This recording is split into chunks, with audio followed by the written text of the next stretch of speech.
안녕하세요. 국방, 안보, 보훈 관련 이슈들을 쉽게 풀어서 설명하는 뉴시스 군사대로 진행을 맡은 김현석 부장입니다. 최근에 그 사회적으로 좀 큰 파장을 몰고 왔던 그 직장 내 괴롭힘 의혹 사건이 있었죠. 그 MBC 기상캐스터 고 오요안나 캐스터의 극단적 선택이 있었는데요. 지난해 사망 이후 이 죽음의 이유가 알려지지가 않았었는데 최근에 유족이 유서와 이 카카오톡 내용 등을 발견하면서 이 직장 내 괴롭힘 의혹이 이제 수면 위로 올랐습니다. 오늘은 조금 이거와 관련해서 무거운 주제인데요. 우리 군에서도 이와 유사한 사건들이 많다고 합니다. 이와 관련해서 한 젊은 장교의 이 극단적 선택의 이면에 이 상급자의 괴롭힘 의혹이 일고 있는 사건에 대해서 알아보는 시간을 가지도록 하겠습니다. 오늘도 안종민 행정사님 자리하셨습니다. 안녕하세요. 안녕하십니까. 행정사님, 오늘은 말씀드렸다시피 꽤 무거운 주제입니다. 군 사망 사고, 그 중에서도 이제 직장 내 괴롭힘, 이제 여기서는 이제 군내 괴롭힘, 뭐 이렇게 표현을 해야 될 것 같은데, 이 군내 괴롭힘에 해당하는 이유로 사망하는 경우가 많습니까? 일단 민간인 분들은 잘 몰라요. 근데 가끔 뉴스에 이제 많이 언급이 되는데, 연간 평균적으로 보면 한 100명 정도 군에서 사망을 하고 있습니다. 예를 극단적 선택을 하시는 분들은 70에서 80명 정도. 엄청난 숫자죠. 군내 사고는 딱 두 가지로 나눠집니다. 예를 들어서 안전사고, 그리고 군기사고. 네네.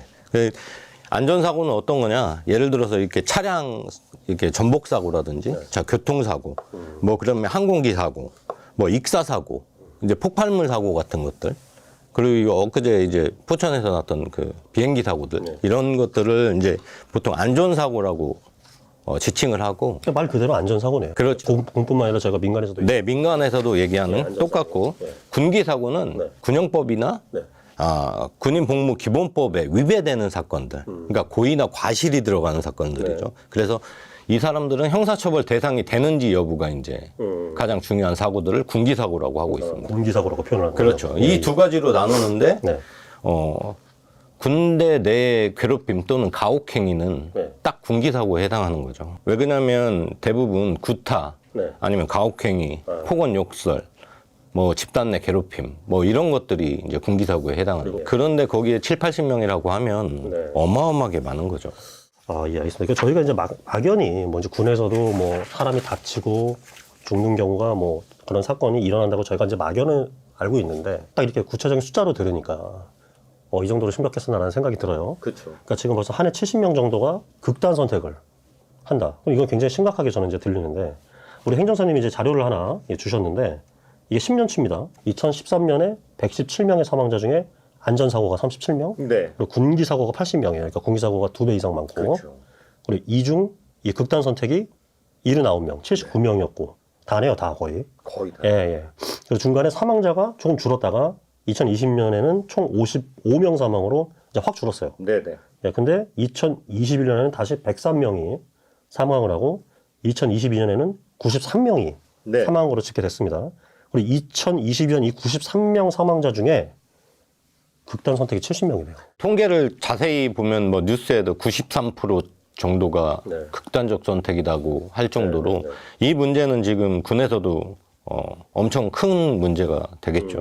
이게 참 이런 걸 저희가 좀 심각하게 좀 생각을 하고 좀 선제적 예방에 적극 나서야 좀 이제 귀한 생명들을 구할 수 있는 건데, 그리고 이제 결국에 우리가 극단 선택의 비율이 이렇게 높다는 거는 뭐 예를 들어 70%라고 이렇게 한다면, 그럼 이게 결국에 제가 지금 말한 뭐 선제적 예방이라든가 이런 걸 좀 잘 했다면 이 70%는 살릴 수 있었다는 얘기잖아요. 이게 안전사고랑 가는 거기 때문에. 제가 찾아보면 2009년도에 권익위원회에서 군의 자살 사고가 너무 많으니 이걸 아예 훈령에 포함시켜서 자살 사고를 단계별로 관리를 해라라고 해가지고 아예 넣어놨고, 그러면 그렇게 관리를 해서 잠깐 줄었다가 지금 다시 상승하는 추세에 있는 거죠. 자, 일단 제가 근로기준법을 좀 한번 보도록 하겠습니다. 이 근로기준법이 직장 내 괴롭힘의 금지 항목 제76조 2항이에요.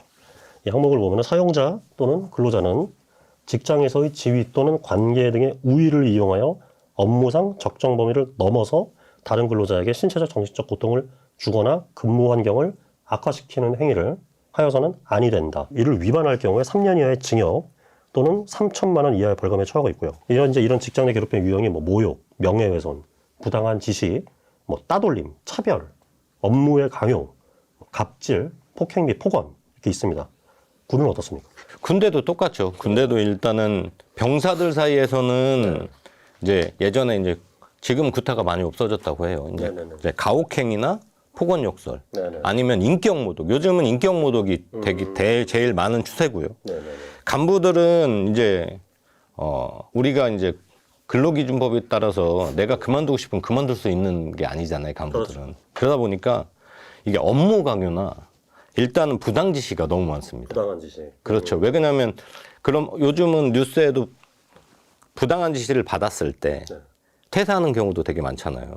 뭐 정 못 참겠으면 그렇죠. 일반 회사는 근데 군은 예를 들어서 기간이 3년이면 3년, 6년이면 6년, 10년이면 10년 동안 군 생활을 해야 되기 때문에 간부들은 그렇다 보니까 이 업무의 강요나 부당 지시가 너무 많아서 극단적 선택을 하시는 분들이 늘고 있는 추세입니다. 결국에 이제 업무와 연관된 경우가 압도적으로 많은 건데, 근데 지금 간부 얘기하셨잖아요. 네. 그럼 일반 병사들뿐만 아니라 간부들도 좀 상황이 심각한가 봐요. 간부들이 지금 이제 예를 들어서 가장 심각한 건 뭐냐면 지금 군의 간부 현황, 간부들이 지금 보직 대비 현황이 70%도 안 된다는 상황인 거예요. 그러면 1인이 보통 2, 3인의 역할을 다 하고 있다는 거죠. 여기에다가 업무 과중과 강요와 부당 지시가 있으면 이거는 뭐 스트레스가 너무 급격하게 생기는 지금 현재 상황이 그렇다 보니까 이게 이제 간부들의 자살률도 급격히 높아지고 있는 상태인 겁니다. 자, 그럼 저희가 이제 사례 좀 소개로 들어가 보도록 하겠습니다. 그리고 이제 오늘 소개할 사례가 이제 국내 이제 지금까지 현재까지 저희가 이제 얘기를 한 국내 이제 괴롭힘 의혹으로 인한 의혹이 있는 그런 사고인데, 오늘 이제 언급할 사건에 대해서는 지금 이제 피해자의 부모님께서, 이제 사망자의 부모님께서 방송을 이미 허락을 하셨습니다. 저희가 동의를 다 받았고 고인의 그 실명도 얘기할 예정인데, 이게 다 유족의 부모님의 동의를 받았다는 점을 미리 말씀드리고 꼭 방송에서라도 알려서 좀 아들의 억울함을 풀고 좀 유사한 사태가 재발하지 말아야 한다, 이렇게 강조를 하셨습니다. 그리고 일단 현재 지금 이제 말씀드린 저희가 이 사건은 어쨌든 간에 이 수사나 재판이 완전히 끝난 것은 아니라는 점 또 미리 말씀드리겠습니다.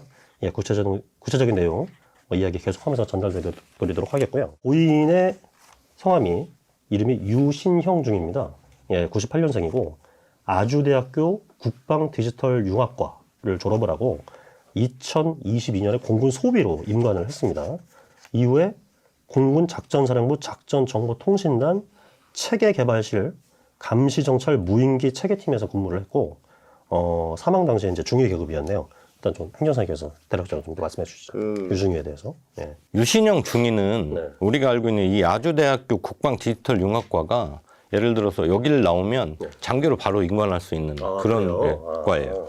그래서 주로 개발을 하는 인원들이 많이 가거든요. 군에도 지금 이제 예를 들어 소프트웨어 개발이라든지 하드웨어 개발이 많아지는 상태고. 개발 부서가 있겠죠. 그렇죠. 이 친구가 보니까 대학교 때 고정익 UAV 기하학적인 측정을 통해서 다중의 이동 장애물과 충돌 회피를 비행한 알고리즘이라는 논문을 써가지고 항공우주국제학술지에 등재되는 정도의 아주 우수한 재원이었고.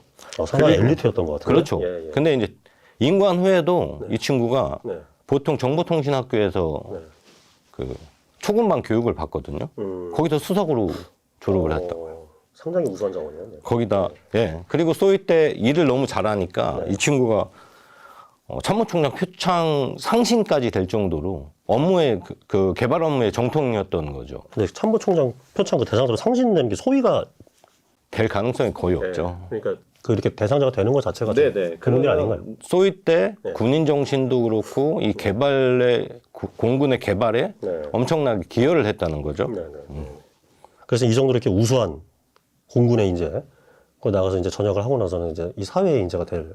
그렇죠. 사회 인재가 될 인원이 극단적 선택을 하게 돼버린 게. 그리고 그 원인이 상급자의 괴롭힘이었다는 의혹이 굉장히 짙은 상황인 거죠. 자, 그런데 유중위가 이제 좀 쉽게 말씀을 드려서 무인 비행 장치 전파 체계 소프트웨어를 개발했다고 합니다. 그러니까 이게 뭐냐면 좀 더 쉽게 말씀을 드리면 민간인 드론 통제 프로그램. 그래서 이게 이제 민간인들이 공항 근처에서 드론을 날릴 경우에 이 군 항공기와의 충돌을 예방하기 위해서 뭐 앱으로 알려주는 그런 식이었던 거죠. 예, 정확히 예, 아주 쉽게 말씀하셨는데 감사합니다.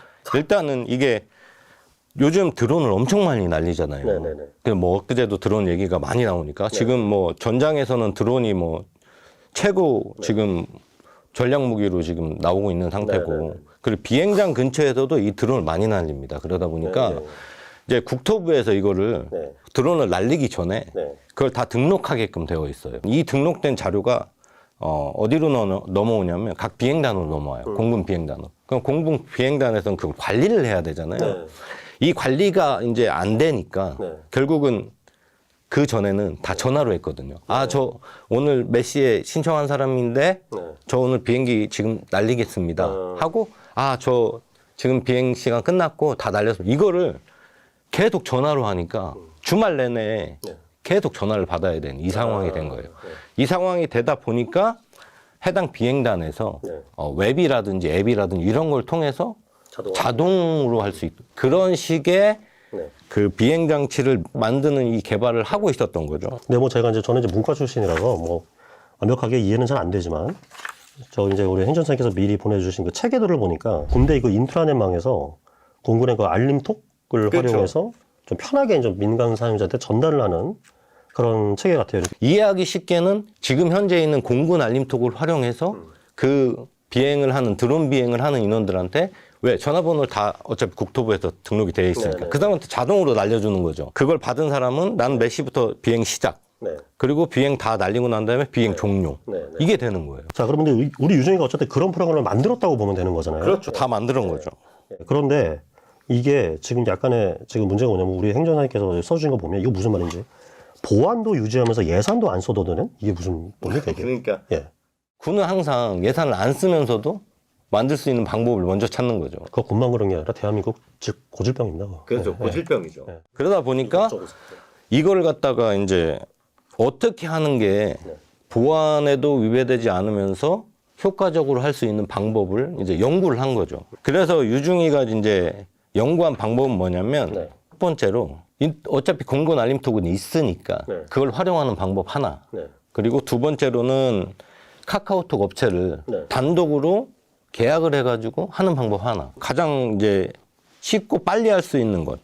웹으로 해서 우리가 보면 웹에서도 알림톡이 올 수 있잖아요. 푸시 알림을 통해서 전달하는 방법 하나. 이 세 가지 방법을 갖고 이제 기술적 검토를 했고 그 기술적 검토를 하면서 나온 게 두 가지예요. 공군 알림톡을 활용하는 방법 하나하고 네.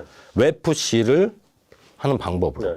네. 카카오톡을 업체를 선정해서 하는 방법은 애초에 공군본부에 문의를 했어요. 예산을 지원해 줄 수 있냐. 새로운 카카오톡 알림 업체하고 계약하는 거는 2번이나 안 된다라고 한 상태가 되겠죠. 그래서 이제 이 두 가지 방법으로 개발을 했고 네. 가장 쉬운 웹푸시 방식이 그때 당시에 98%에서 100%까지 벌써 완료가 된 거예요. 그리고 공군 알림톡도 네. 완료가 됐었어요. 들어보면 참 어려운 일인데 유중이가 이제 어려움에도 그런 부분들을 어쨌든 해결을 해나가고 있었던 그렇죠. 예, 상황인데 그래도 이제 유중이는 묵묵히 이제 자신의 임무를 잘 수행했어요. 했는데 근데 왜 이런 극단적인 선택을 갑자기?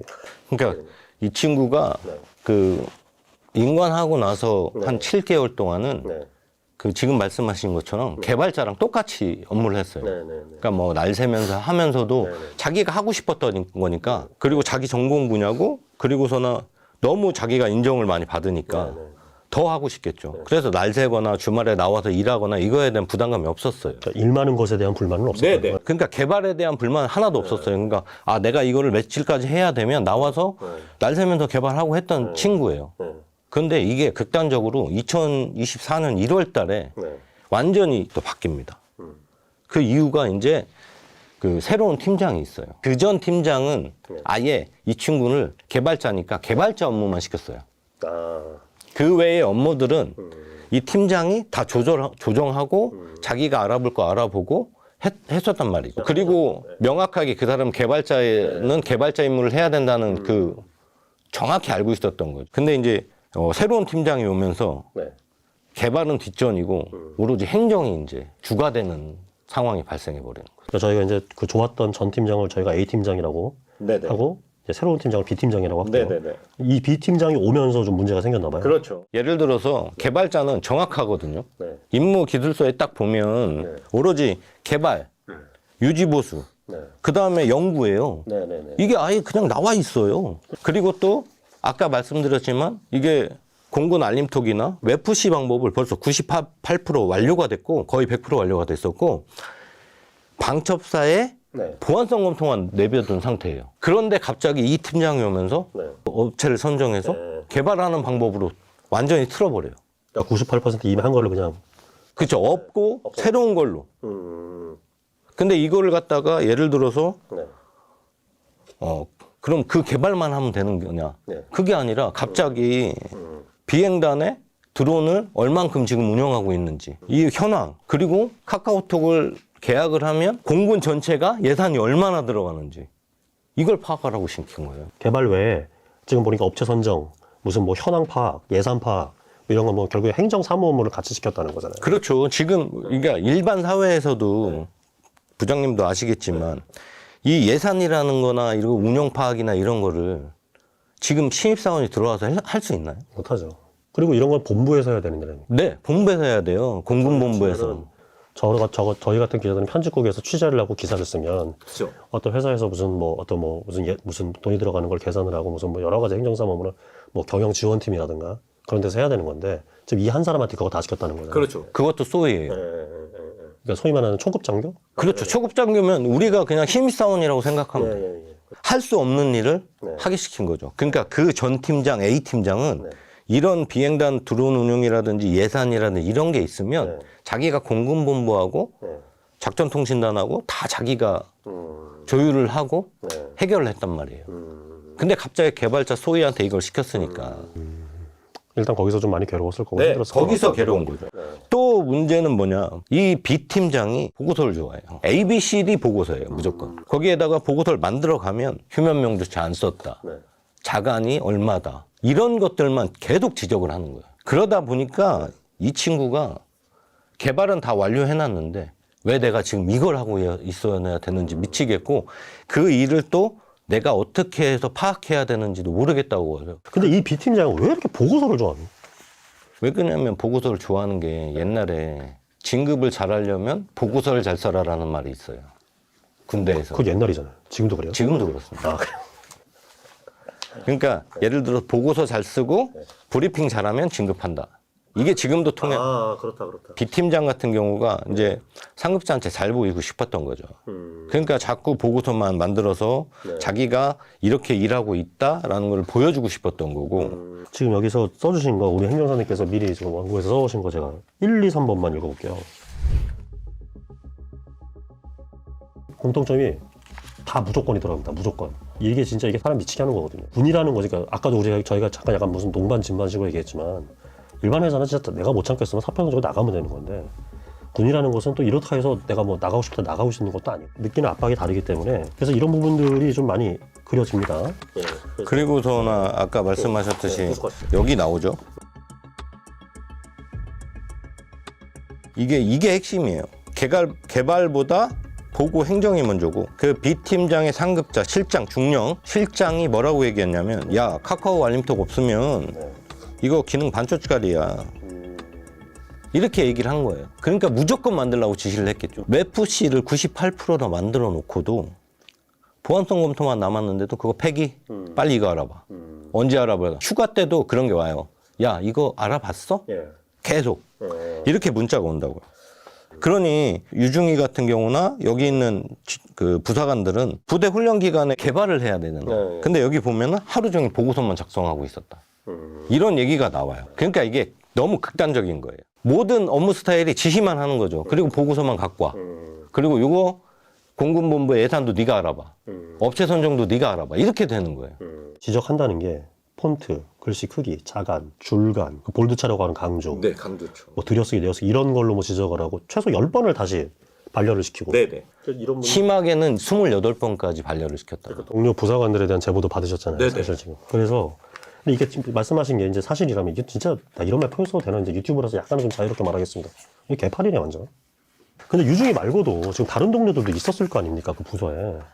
근데 그럼 그분들하고는 업무 분담이 이런 게 적절하게 안 됐나요? 부사관들 중에도 다 똑같이 개발자 고등학교를 나오고 한과고나 이런 데를 나와가지고 정말 뛰어난 분들이 많아요. 그리고 그 친구들은 좀 고생하면서 개발을 다 했고 그 개발 코드라든지 이런 거 되게 잘할 거잖아요. 그래서 그 부사관 분들이 주위에서 유신형 중위하고 이게 밸런스가 잘 맞아서 모르는 거 있으면 서로 도와주면서 엄청 노력했다고 해요. 하물며 B팀장이 시켰던 그 예산 파악이나 들어온 현황도 그 현황 파악도 유신형 중위 혼자 하니까 너무 힘드니까 도와줬다. 부사관들이 다 도와줬어요. 근데 그 중에 또 부사관 한 명이 보고서를 28번이나 빠꾸를 맞은 거예요. 그래서 그분이 지금 정신과 진료받고 계세요. 이 친구는 지금 그 현역복무 부적합 심의 대상자에 지금 올라가서 심의 중에 있습니다. 더 이상 자기는 군대 생활 할 자신이 없다 그래가지고 너무 힘들다 그래가지고 왜냐면 잠도 못 자고 그러고 나서 유신형 중에 극단적 선택을 또 옆에서 지켜봤고 하니까 자기는 더 이상 버틸 수가 없다 그래가지고 지금 그 친구도 엄청나게 힘든 상태. 멀쩡한 젊은 자에게 참 죽음으로 몰고 간 건데 처벌 받지 않나요? 현재는 제가 알기로는 경찰은 조사가 끝났고요. 직권남용 가혹행위로. 직권남용 가혹행위 혐의. 네, 예. 이걸로 지금 검찰에 네. 송치된 것으로 알고 있습니다. 경찰은 이 직권남용 및 가혹행위 혐의가 인정이 된다라고 판단을 했다는 거죠. 그렇죠. 경찰 단계에서는. 알겠습니다. 그럼 이제 이런 군대 내 괴롭힘의 경우 이제 우리가 아까 직장 내 괴롭힘 근로기준법 조항도 보고 그랬는데 군대 내 괴롭힘 같은 경우는 처벌이 어떻게 됩니까? 이게 네. 군대 내는 군용법을 따라가요. 네, 그러니까. 그래서 네. 아예 네. 가혹행위 조항이 딱 있습니다. 네. 조항에 보면 네. 직권남용 가혹행위. 지금 이 사람이 직권남용 가혹행위였잖아요. 네. 5년 이하의 징역입니다. 두 번째로 위력 행사로 학대나 가혹행위를 한 사람은 3년 이하의 징역이나 700만 원 이하의 벌금을 내게 되어 있어요. 네. 그래서 군대 내 괴롭힘은 민간보다 한 2~3배 훨씬 센 거죠. 앞으로 이제 우리가 경찰 수사 단계에서는 이제 기소 의견으로 송치가 됐다. 혐의가 인정된다고 경찰은 판단을 했다. 근데 앞으로 이제 유증의 사건 어떻게 진행됩니까? 근데 여기서 제가 네. 꼭 하나 짚고 넘어갈 게 있어요. 카카오톡을 빼면 네. 반쪽짜리 보고서다. 예. 이걸 지시한 사람은 지금 쏙 빠져 있는 상태. B 팀장만 지금 직권남용 가혹행위로 송치가 돼 있어요. 근데 카카오톡 개발을 지시한 사람 때문에 결국 이 일이 시작된 거잖아요. 그래서 이 부분은 넘어가서 안 되고 한 번 더 수사를 해야 된다. 앞으로 이제 유증의 사건 당연히 이제 검찰로 넘어가서 재판 받아서 처벌이 되는 이제 수순을 밟도록 하겠죠. 네, 그렇죠. 당연히 좀 순직으로 인정을 받아야 되지 않을까 싶고 그리고 이후에 국가 유공자 대우까지 받아야 되지 않나. 어떻게 생각하십니까? 지금 어차피 그 직권남용 가혹행위가 인정이 됐기 때문에 이럴 경우에는 순직 사명으로 인정을 받을 거고요. 근데 이제 그 이후에 국가유공자는 심사가 있기 때문에 국가유공자가 될 가능성이 있습니다. 근데 제가 여기서 꼭 더 알려드리고 싶은 건 뭐냐면 군에서 사망사고가 발생을 하게 되면 법령상 국선 변호사를 선임하거나 예를 들어서 변호사를 데리고 갈 수 있게끔 법이 바뀌었습니다. 부모님. 근데 부모님들이 잘 모르셔가지고 아무 변호사나 데리고 가거나 변호사별 전문이 틀리잖아요. 전문 분야를 꼭 확인하시고 대동해서 가셔서 처음부터 증거 확보를 잘 하셔야 된다. 지금 군 사망사고의 대부분이 1년이 지나서 보면 증거 확보가 안 돼서 입증을 못하는 경우가 너무 많다. 이 부분을 제가 꼭 오늘 말씀드리고 싶고 저도 행정사기 때문에 이런 업무를 하기 때문에 혹시 연락을 주시면 자세하게 상담을 해드리겠다. 네, 그리고 지금부터는요. 제가 이제 이 사건에 대한 공군 작전사령부의 입장을 좀 전해드리도록 하겠습니다. 자, 일단 공군 작전사령부는 사건 당시에 공군 수사단의 조사 과정 중에서 소속 팀장의 직권남용 가혹행위 혐의가 일부 식별되어 유가족에게 설명하는 과정에서 유가족 측이 소속 팀장을 고소해왔다. 이렇게 전해왔습니다.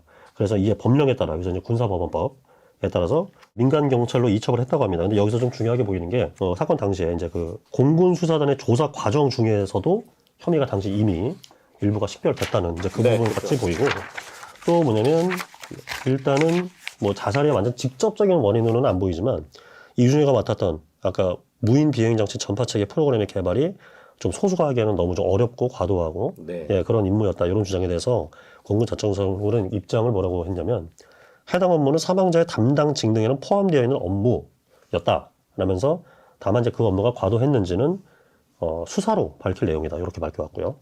그리고 경찰에서 그 B 팀장을 기소 의견으로 송치해냈는데 이에 대한 부대 입장을 좀 묻는 거에 대해서는 일단 조사 결과가 나오면 법령에 따라 조치할 예정이다 이렇게 알려왔습니다.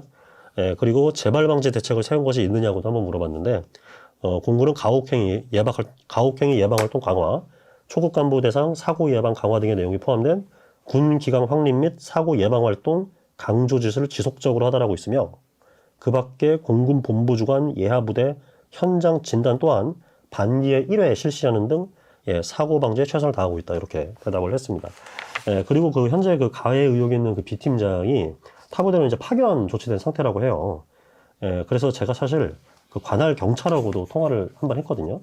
근데 여기서 그 B 팀장 본인은 혐의를 인정하고 있느냐, 아니면 인정하지 않고 있느냐 이걸 물어봤는데 경찰은 이제 기소 의견으로 송치됐다는 것 외에는 이제 본인의 혐의 인정 여부까지는 좀 말해줄 수 없다. 네. 그거 좀 부담스러우신가 봐요, 네, 경찰은. 그렇죠. 그렇게 알려왔습니다. 매우 무거운 주제로 진행이 됐습니다. 하지만 꼭 우리가 알고 제대로 대처를 해야지만 동일한 억울한 죽음이 발생하지 않을 것 같습니다. 군의 제대로 된 진실 파악을 촉구합니다. 오늘 수고 많으셨습니다. 수고하셨습니다. 감사합니다. 네. 공원의 소나무 15그루가 군락을 이뤄 싱싱하게 푸르름을 뽐내고 있었습니다. 한 겨울이 지나고 이듬해 봄이 되자 소나무들이 가지가 늘어지고 어떤 소나무는 시들고 급기야 한 소나무는 5월 말에 고사됐습니다. 도끼에 찍힌 흔적도 톱에 베인 흔적도 없고 가지가 부러지지도 않았습니다. 조사해보니 소나무 제선충에 감염됐던 것입니다. 제선충은 소나무를 스스로 죽이는 게 아니라 감염된 소나무는 반드시 고사됩니다. 이 이야기는 우리 아들이 있던 공작사 작전정보통신단 감시정찰 무인기 체계개발팀 이야기입니다. 2024년 1월 부임한 팀장과 실장이란 제선충들이 우리 아들을 고사시켰습니다. 이 사람들이 오기 전에 우리 신영이는 야근과 휴일 근무를 자처하며 일 많아도 할만하다 전임 팀장님이 세련된 리더십으로 2023년 12월엔 소위지만 참모총장 표창 후보로 추천될 만큼 열정적이고 모범적인 아이였습니다. 하지만 새로 부임한 재선충들은 글자체 간격으로 지적하며 다시 만들기를 수십 차례, 거기다 95% 이상 완성됐던 무인비행기 체계 개발을 원점으로 되돌려 카카오 알림톡이 없으면 반쪽짜리라며 소요 예산과 업체 등 개발팀에서도 개발자도 한 번도 하지 않은 행정 업무를 시켜 아들을 죽음으로 몰아갔습니다. 부하로부터 존경과 신뢰를 받아야 할 지휘관들은 자신들의 영달을 위해 공군 본부에서도 예산 지원 불가 판정이 됐고 앱을 개발해 푸시 알람으로 개발이 완료된 것을 처음으로 되돌려버리는 행태를 아무렇지 않게 했습니다. 일은 많아도 할만하다라는 아들. 학부 때 논문이 항공우주국제학술지에 등재되며 마른 땅에 단비 한 방울이라 그렇게 좋아하던 아이가 2024년 5월 생을 마감했습니다. 죽음에 이르게 만든 재선충들의 잘못이 만천하에 공개되길 바랍니다.